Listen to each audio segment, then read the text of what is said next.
ইন্নাল্লাহা ইয়া'মুরুকুম আন তু'আদ্দুল আমানাতি ইলা আহলিহা। আমানতকে তার মালিকের কাছে ফিরায় দেওয়া আল্লাহ তাআলার নির্দেশ। এখন ইমাম কাজী আবু বকর নিজের ক্ষুধার কথা ভুলে গেছে। এখন চিন্তা করতেছি কিভাবে এই মুক্তার মালাটা মালিককে ফিরায় দেওয়া যায়। এখন মালিককে ক্ষুধার জন্য পেরেশান।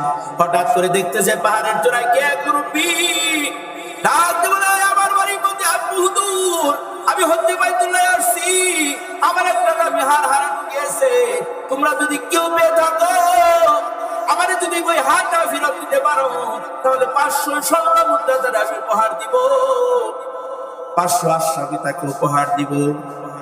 ইমাম কাজী আবু বকর ইশারা দিলেন, মুরব্বি বাবা আপনি নিচে নামেন। বুঝতে এই যুবকের হাতে মনে হয় আমার মুক্তার মালাটা আছে। ডাকতে বলে, আপনি এত বিচলিত কেন? তো আমার একটা মুক্তার মালা হারিয়ে গেছে। কেমন মালা? তো একটা ব্যাগ আছে, ব্যাগের ভিতরে মালা, কতগুলো দানা, কতগুলো দানা, কি কি চিহ্ন, এই চিহ্ন সব মিলে গেছে। ইমাম কাজী আবু বকর বুঝতে পারছে এই মালাটা সত্যিকারের এই মুরব্বির সঙ্গে সঙ্গে দিয়ে দিছে। মুরব্বিও দেরি করে নাই, 500 আশরাফি স্বর্ণ মুদ্রা এই কাজী আবু বকরের হাতে তুলে দিছে। কাজী আবু বকর হাতে লইয়া মনের সাথে যুদ্ধ করতেছে, মন রে তুই এমন কি কাজ করলি যার কারণে তোর 500 স্বর্ণ মুদ্রা নেওয়া লাগে? এটা তো তোর ইমানের দাবি ছিল, ইমানের পরিচয় হলো না আমানত তার মালিকের কাছে ফিরাইয়া দেওয়া। তুই ইমানের দায়িত্বটা পালন করে দিতে তাহলে বদলা নিবি না, না এটা হইতে পারে না। আজকে তোর প্রয়োজন আছে, এই প্রয়োজনটা অন্য যে কোনো ভাবে পূরণ হবে, কিন্তু পরকালে তোর যদি প্রয়োজন হয় ওটা পূরণের কোনো জায়গা পাবি না।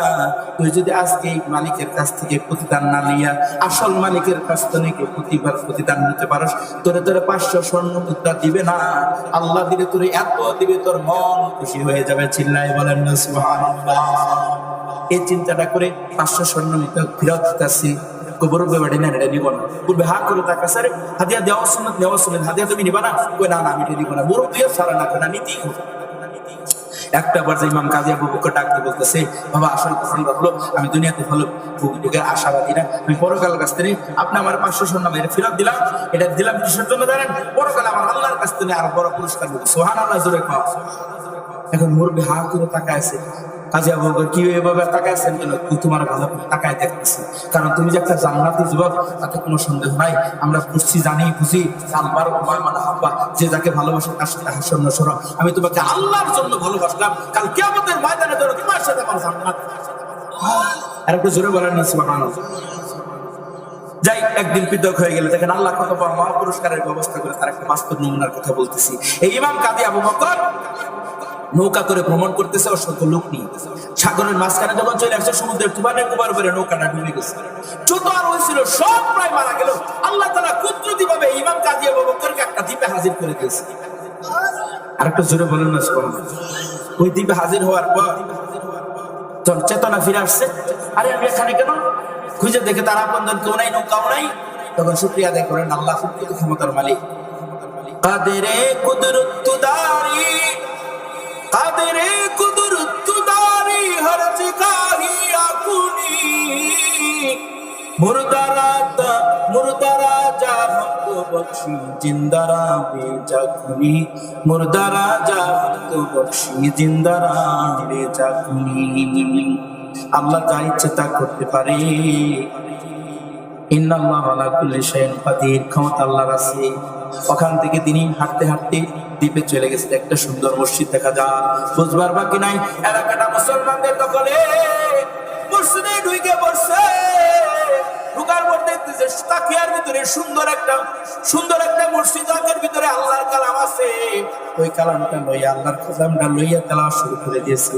আশেপাশে লোকগুলা ভিড় জমায় ফেলাইছে। তখন তেলাওয়াত শেষ, সবাই জিজ্ঞেস করে আপনার নাম কি, আপনার বাড়ি কোথায়, আপনার ঠিকানা কি? তখন বলছে আমার নাম কাজী আবু বকর, আমার বাড়ি মদিনায়, আমি এইভাবে আসছি, আল্লাহ তাআলা এইভাবে কেমন আছে নিজেও জানি না। তখন সবাই শুকরিয়া আদায় করে বললেন আলহামদুলিল্লাহ, আল্লাহ তাআলা আমাদেরকে হেদায়েত করার জন্য আপনাকে আমাদের কাছে প্রেরণ করেছে। আমরা আপনাকে আর মদিনায় যাইতে দেব না। কারণ হলো আমাদের এই যে মসজিদের ইমাম সাহেব, এই যে একটা মসজিদ আছে, এই মসজিদের ইমাম সাহেব কিছুদিন আগে মারা গেছে। এই দ্বীপের ভিতরে কোনো আলেম না থাকায় এখন পর্যন্ত আমরা ইমাম শূন্য, আপনি আমাদের এই মসজিদের ইমামতি করবেন। আল্লাহ তাআলা হেদায়েত করার জন্য যেহেতু আমাদেরকে এখানে প্রেরণ করেছে, আমরা আর যাইতে দেব না। ইমাম কাজী আবু বকর চিন্তা করলেন যেহেতু যাওয়ার কোনো পরিবেশ নেই, তাহলে এখন থেকে গিয়েছে। তখন তিনি দায়িত্ব নিলেন মসজিদের ইমামতি। সবাই তার খুব ভালোবাসে, ঘর বাড়ি সব দ্বার তুলে দিলেন। এখন সবাই পছন্দ করে। একটা পর্যায়ে দ্বীপের মানুষেরা বলতেছে, আপনি যুবক মানুষ, আপনার একটা বিবাহ সাথীর প্রয়োজন। ঠিক আছে, তাহলে করেন। তো আমরা একটা বিপদের ভিতরে আছি, আমাদের সাবেক মুস্তার ইমাম ফাতিহ তারা আসলে একটা কন্যা আছে, আল্লাহ তাআলা এত সুন্দর তারা চেহারা দিছে, আর বাবার ইচ্ছে ছিল একটা পরহেজগার আল্লাহ আল্লাহ তাদের মেয়েটারে উঠাবে, কিন্তু আমাদের এই দ্বীপে ওই মানের আল্লাহ আল্লাহ না থাকায় বাবা তার মেয়েটারে হাতে তুলে দেয় নাই, আর আমাদের কাছে জিম্মাদারি দিয়ে গেছে উত্তর আগে যে তোমরা পারলে আমার মেয়েটার একদম ভালো ছেলের হাতে তুলে দিবা। আজ পর্যন্ত আমরা পারি নাই। আপনি যদি বিবাহ করেন পাবেন যোগ্য পাত্রী, সেভাবে যোগ্য পাত্র।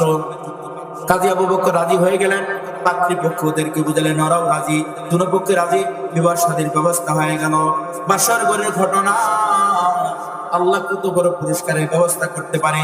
বাসর ঘরে যখন ঢুকছে ইমাম কাজী আবু বকর বিবির দিকে তাকাইছে, তার মনটা ভইরা গেছে, এত সুন্দর কিনারে হইতে পারে। ফেল করে গলার দিকে তাকায় আছে, অনেকক্ষণ সময় তাকায় আছে, চিন্তার সাগরে হাবুডুবু খাইতেছে।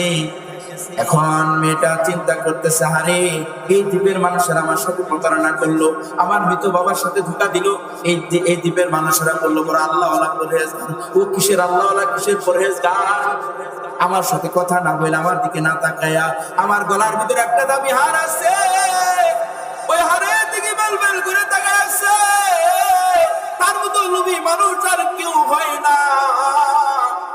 এই কথাগুলো মনে মনে চিন্তা করে আফসোস করতেছে। হঠাৎ করে সামনে ডাক দিল, বিবিরে আমি তো হতবাক হয়ে গেছি, আশ্চর্য হয়ে গেলাম, এটাও কি সম্ভব হতে পারে? কই কেন হতবাক হলেন, কেন আশ্চর্য হলেন? বিবি গো, তোমার গলায় যে হারটা আছে, ওই হারটা আমার বড় পরিচিত মনে হয়।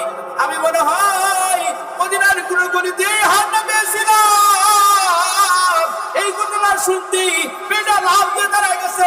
ও তাহলে আপনার নামটা কি? ইমাম কাজী আবু বকর। ওই হ্যাঁ হ্যাঁ, আমার নাম তো ইমাম কাজী আবু বকর।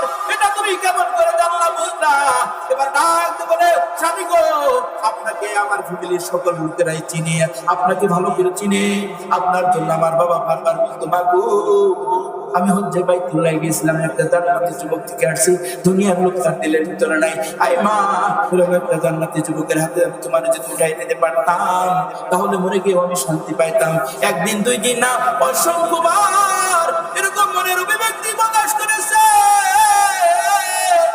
ও প্রাণের স্বামী আমার, আমি আপনার যোগ্য স্ত্রী না, কখনোই আবার আপনার ঘর থেকে ছেড়ে দিবেন না। আমি মওত পর্যন্ত আপনার খেদমত করতে চাই, সর্বোপরি আপনার সাথে আমি জান্নাতে হতে চাই।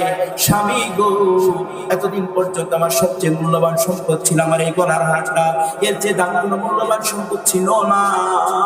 আল্লাহ রাব্বুল আলামিন আজকে দামি সম্পদের চেয়ে মহামূল্যবান সম্পদ আল্লাহ আমারে দান করেছে। আমি আর ওই সম্পদের দিকে লক্ষ্য করব না। এই মুহূর্তে আমার এই দামি হারটা আমি আপনাকে উপহার হিসেবে দিতে চাই।